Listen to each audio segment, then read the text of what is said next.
That thing hanging off the mast too. There, undid some lines there. We got back to the boat and somebody had been on the boat and they broke some stuff.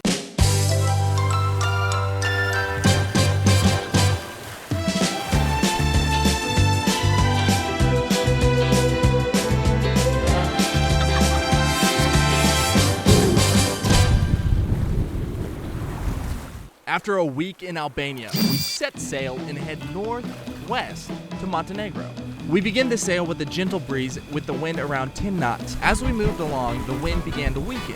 We had two options: turn on the engine and motor the rest of the way, or bring out the spinnaker sail. This is our spinnaker, and I'm pretty sure, from what I understand, it's like there's this long bag, which looks like what we've got here, and then you raise that, and then you pull the bag down and the spinnaker comes out. Like a ring slides up at the sail. And this goes up it. Okay, so that means that this is your tack and this is your clue. What is this pulley for though? I've never sailed with this spinnaker before. I have no idea how to put a spinnaker up.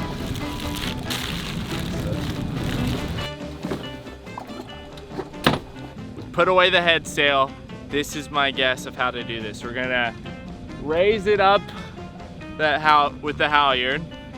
Then I'll attach the tack to the forward cleat, and then we'll attach this sheet to the clue and run that back to a winch. Maybe toss it through a block. See if that works. See what happens.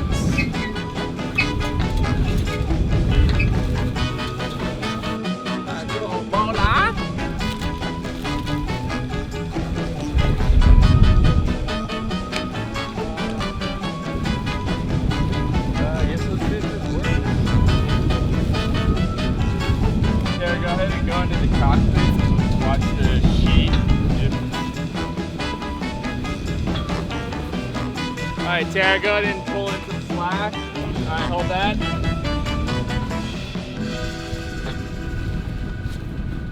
That doesn't look right.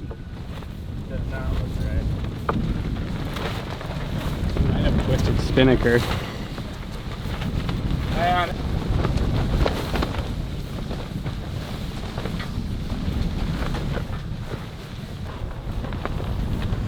Alright, off she goes. Let go. Yep. Alright.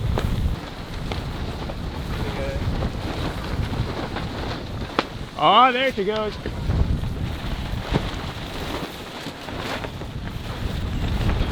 Yes, for the pair, trim that in. Woo! Yeah.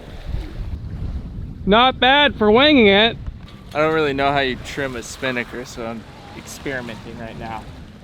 Front, the luff of it looks like it's luffing, so now if we trim it in, it should stop luffing. As soon as that stops luffing, it should mean that we're trimmed. Keep trimming. I also have no idea how long this line is supposed to be attached to the tack. All right, let's go with that for right now. See how that goes. One of the reasons I love sailing is that even though this is not perfect rigging and the sail could be made more efficient by a salty sailor, our shoddy first attempt worked. We gained a few knots and made it to our anchorage. We played a game of Monopoly and watched the storm roll past us to the north.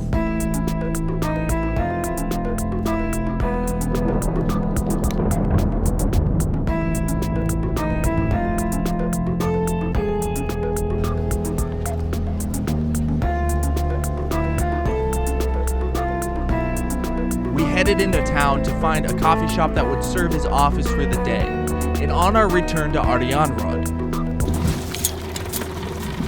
Probably that group of guys. Guys, yeah. And look at the mat, like that thing hanging off the mast too. There, undid some lines there.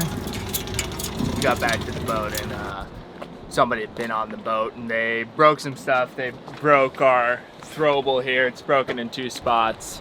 That's really unfortunate because this thing is actually really important. somebody goes overboard, you throw it and it shoots out of the water like 5-6 feet. There's a flag on the top so that the person in the water, the man overboard, can pull that, release the flag, and then you can locate them. So that's broken. That's unfortunate. That snapped and hit Tara in the face. They went through the cockpit, took out the drill. They didn't take the drill. They left a pair of pants. They left some rolling papers. We had 2 hanging bags that we kept our clothespins in, all of this kind of stuff. Didn't steal anything except for those 2 bags. It's just really infuriating to know that there's somebody on the boat without permission. But we're gonna go ahead and just leave. We could contact the police, but it seems like more trouble than it's worth.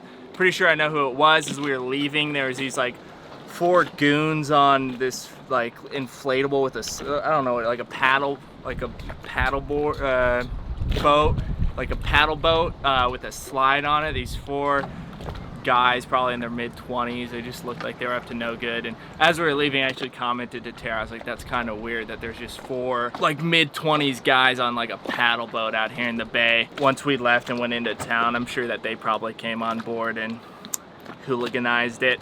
It's just so frustrating. There's hooligans everywhere.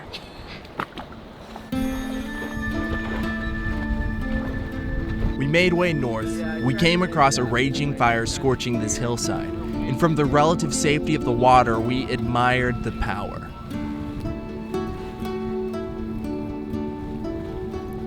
And faster than you could say, hold your nose, we were in Bar Montenegro. Wind is blowing us onto the dock, so in order for us to get off the dock, we're going to undo the bow line because it's going to be pretty much slack. We'll take the stern line, run it up towards the midship so it's kind of like a spring line. We'll use this big fender as a roaming fender.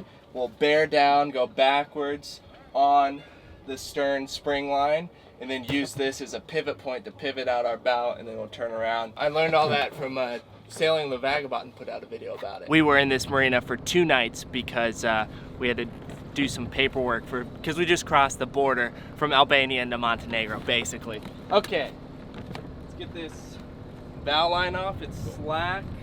Back forward. Ready, Jackson? Ready? We're off. Dock line off. Flip off and over. All right. Let's try. Up. Still bending. Good? Yeah. All right. All right. So good.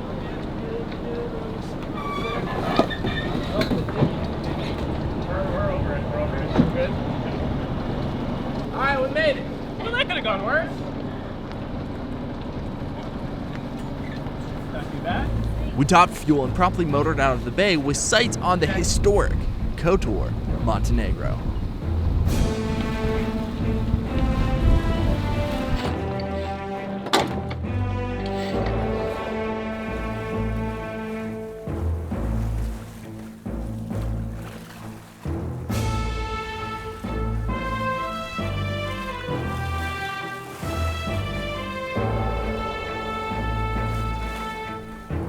Subscribe and turn on the notification bell so you don't miss an adventure. Share this video with a friend who would be down for an adventure. Thank you to the patrons who support this channel. We appreciate you. Big love. Peace. Subscribe.